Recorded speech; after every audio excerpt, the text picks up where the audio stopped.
For a few weeks, it looked like Mike Trout might finally be slowing down. His average had crashed, the criticism was growing, and fans were starting to wonder if his best days were over. Then the Yankees came to town, and Trout responded with a 4-game stretch nobody has matched since Babe Ruth. But what happened in the final game somehow made the whole series even crazier. Just days before the series, Mike Trout looked like he might be heading toward another frustrating season. After a blazing start, his batting average crashed all the way down near .174. Fans were starting to panic, and questions about his age, health, and decline were getting louder by the day. Some people were already wondering if the MVP version of Trout was officially gone for good. Then the Yankees arrived in Anaheim, and suddenly everything changed. Over the next 4 games, Trout didn't just silence the critics. He did something no player had done since Babe Ruth in 1921. And somehow, his biggest moment was still waiting in the final game. Game 1 looked like it was going to be a disaster for the Angels. They were already down 4-0 early, and Mike Trout had barely made an impact, grounding out once and reaching on an error the next time up. It felt like the same frustrating story all over again. But then, with 2 runners on in the 6th, Trout completely changed the game with one swing, crushing a massive game-tying homer into left center. And somehow, he was not done yet.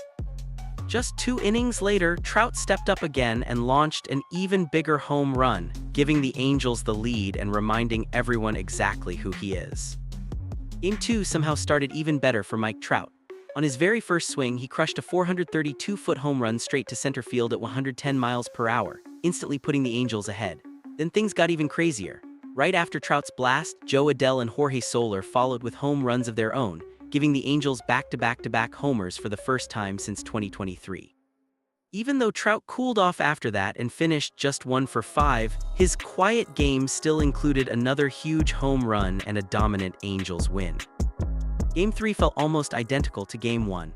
The Yankees jumped out to another early lead, and once again Mike Trout started slowly, flying out and striking out in his first 2 at-bats. But in the 5th inning, everything changed. After Logan O'Hoppe cut the deficit with a homer, Trout stepped in and launched an opposite field shot into right field to give the Angels the lead.